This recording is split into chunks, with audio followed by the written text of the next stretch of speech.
We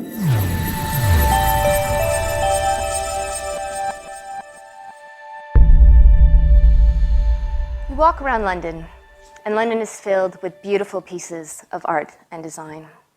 Whether it be the Shard, whether it be going through Trafalgar Square and the sculptures that are there, whether it be Waterloo and the graffitis that are in the tunnel.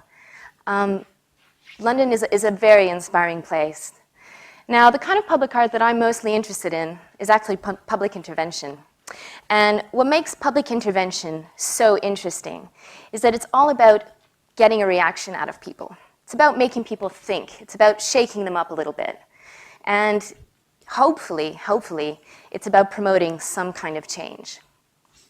So, a couple of years ago, I should say possibly more than a couple of years ago, I was studying at MIT. I met a friend. Leo and I decided that we were going to work on a project together, and we had never done any kind of public intervention before. So this was our first time. And we decided to think, okay, well, so how does the public perceive women? It's a really kind of open-ended question, pretty basic, or at least that's what we thought. So we went ahead, and of course we were working with technology, so we wanted to integrate technology into our experiment, I should say. So the first thing we did, I know there's not much technology yet, is we went ahead and we got a blow-up doll. And I know it sounds a bit silly, but I don't know if you've ever bought a mannequin, but they're really pricey, and we were students, so we stuck to the cheaper option. So a blow-up doll, we put a mask on it because a blow-up doll doesn't really have a nice face, and put some breasts on there as well. And so to try to make her look more and more womanly. From there, we decided to add some papier-mâché, and we painted her, and, you know, with my kind of okay makeup skills, tried to put a face on her, and then of course, you know, a wig, and then she kind of looked womanly, basically. From a distance, you definitely thought that it was a woman, right? And then you came up close, you're like, oh, what's going on? But still. So we then took her and we put her in various places in Boston, and we weren't really sure what kind of reaction we were going to get.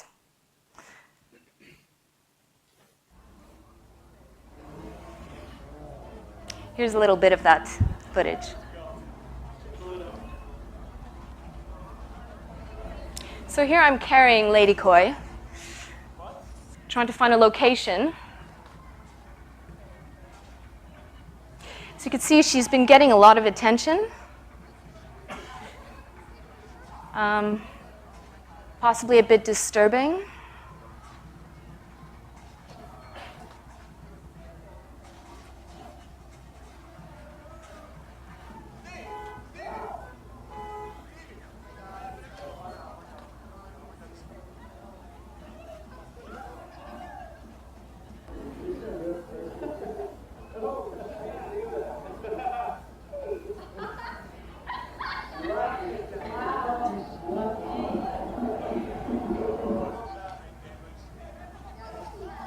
Right, so first of all, I know that this whole segment is on optimism, and I know that doesn't look too optimistic. But after that, I have to say I was a little taken aback, a bit shocked.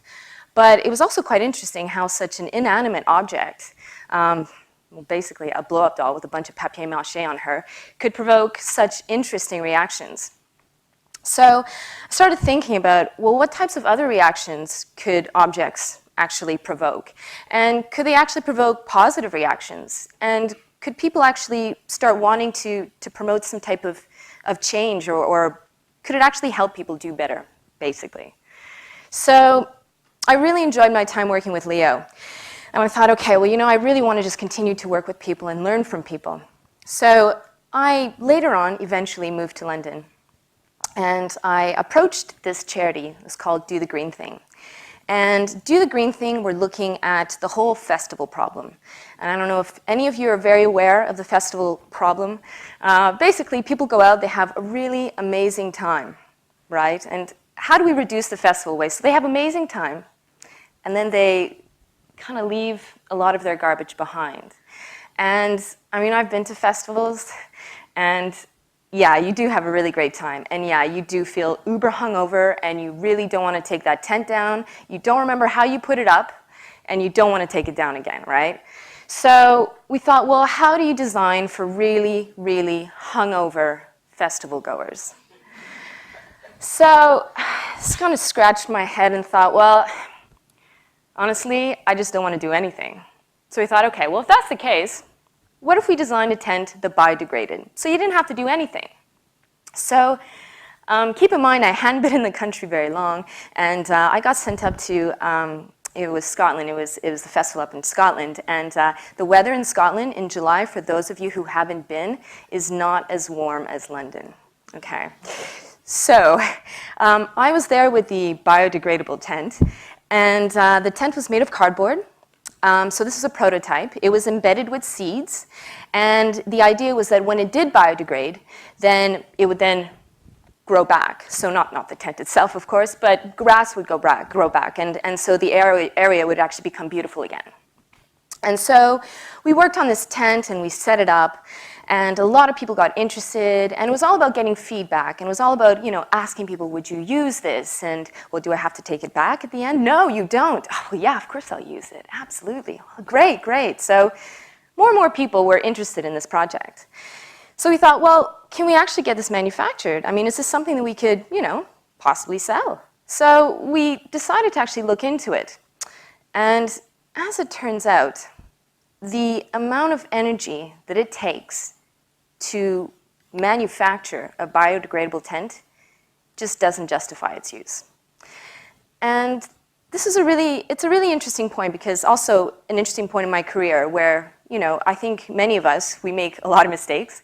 And it's really important to say, wait a minute, you know what, this idea that I just promoted for a year, actually, it's not going to work. Let's not do that. I really don't think we should be doing that, in fact, because it's not the right solution.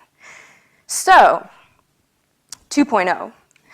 Following year, got sent to another festival, and this festival was in Tennessee. It was very hot in Tennessee. It was a complete contrast from Scotland. And one question we had here was, okay, well, if it's not going to biodegrade, then what do people do at festivals? And what are the consume loads of? And what can we actually use to build this thing? Well, the answer was beer. Yes, people drank a lot of beer. I drank a lot of beer. And it was great, because people were donating their empty and their full cans to us. So we just asked them to just, not crush them and to leave them as such. And we had thousands and thousands of cans. And what was great, too, is that we had a lot of volunteers help us out. So, it was either, well, do you want to go wash the toilets, or do you want to help these guys build their, canned village? Well, clearly, a lot of people wanted to come and help us. So we wanted building this canned village. It was a very small canned village, but it really helped. It was very good for the shelter from the sun. The sun was totally smoldering, and by the end of it, we had loads of people come by. Everyone was hanging out there, and it was in the campground. So this was an area that, at night, when the music's done, there was just nowhere to really kind of hang out, and DJs kind of set up there, and it turned into a really kind of cool area. So it was actually quite a fun project, and by the end of it, people genuinely liked it, and some people even took pieces of it and brought it home with them. So it was great too. Is then of course then we took it apart, and then the cans could then go on their journey and be recycled as they would have been. So this was quite an interesting project, and I really liked the proactive nature of it. And I really liked that if you came up with a question and you put it out there and you asked a bunch of people to help you out, everyone was willing to pitch in. Everyone wanted to help you solve that problem. So when I moved to London a little while ago, I'm not a very good gardener, okay, but I really wanted to learn, and I really, really loved guerrilla gardening. And so this is my troop number. I'm troop number 6111. And I would go out and I would guerrilla garden various places in London. And I guerrilla garden with Richard Reynolds, who some of you may know. He is a guerrilla gardening guru. And the more I guerrilla gardened, the more I realized that we needed some kind of a design for guerrilla gardeners, which I then called the subversive gardener. Because I found myself on the tube going to, at that point, college, And I had soil, I had my books, I had a trowel, and it just didn't work. It didn't work for my lifestyle. And if anyone was going to get into this in London, it actually had to fit into their everyday routine. So the question I asked here was, can guerrilla gardening be A, stylish, and B, can it be covert? And it can. It definitely can. So luckily at the time, there was a really great exhibition going on at the V&A about Cold War technology. And I'm a major James Bond fan. Actually, I'm a big Q fan. So for me, I just started hacking stuff together, really, and seeing if there was any kind of way of integrating technology and fashion together. Really know us or don't know much about guerrilla gardening assume that we're all crazy people. These are everyday objects, but then at a second glance you finally realize there's something a little different about this object. This here is the precision bombing device #1. And what you do is you drop a small bowl of sugar with the seed in it, I guess when nobody's looking. This is a guerrilla garden that has been here now for 3 years. It's officially the responsibility of the Transport Authority, but they just leave us.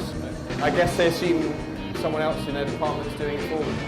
What both of us are doing is waking people up, making them realise there is this potential. By just doing it without asking permission, by actually being guerrilla about it, that surprises people. So this was actually my MA project when I was graduating. So I designed these pieces. And so there was this briefcase that had this auger, and it would drill this hole. And then there was this handbag that had this conveyor belt. That's where the MIT part comes in. So I was able to rig up the battery, and then it into the hole that was there. And then, of course, there's the camera, which you saw, which shoots these seeds. And, of course, that's to go over, train tracks and stuff, because you can't always get to them, right? So, and you're not going to risk your life going over the train tracks. So, and then, of course, there's the shoe. So, for the banker who's walking to work, you can just kind of walk and drop seeds behind him. So I thought, okay, well, it's funny, it's tongue-in-cheek, people get it, but is it really going to appeal to all audiences? And I mean, not everyone is going to, go on to a blog and see this, or go to my MA show and see this, right? So I thought, well, this really has to appeal to a large audience.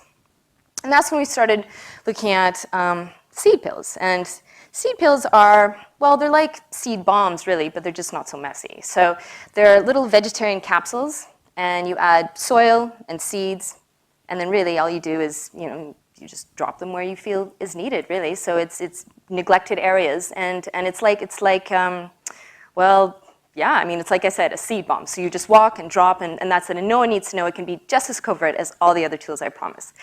So this is how it works. One, there we go, and then here we have it. So it was all about breaking down barriers, and it was all about taking this message, writing out a recipe, and going places and saying, you can do this. This is super easy. I'm going to teach you how. Now you go and spread the word. So I started getting involved in various types of groups and organizations. So I was at the G20 summit, and being pegged in gave us a lot more time, obviously, to lay these seeds everywhere. And we wound up doing, corporate events, speaking to large companies as well. Wound up going to schools, which was really amazing. Going to schools and telling kids they're doing something that's James Bond and not to tell their parents. They loved it. And then, of course, the museums. I went to the museums and tried to just spread this message far and wide from one end to the other. And it worked, and it was great fun. And really, at the end, I'm hoping that this type of intervention, these types of pieces, will actually help people or inspire people to pick up their shovel and do their own intervention. And really, it's about getting people involved. It's about this interaction, and it's about catering your interactions to your audience. And it's about surprising people. It's about making people think. And really, you don't need to make a huge change, just need to make a little bit of a change. And if you can do that, then you're ahead of the game. Thanks.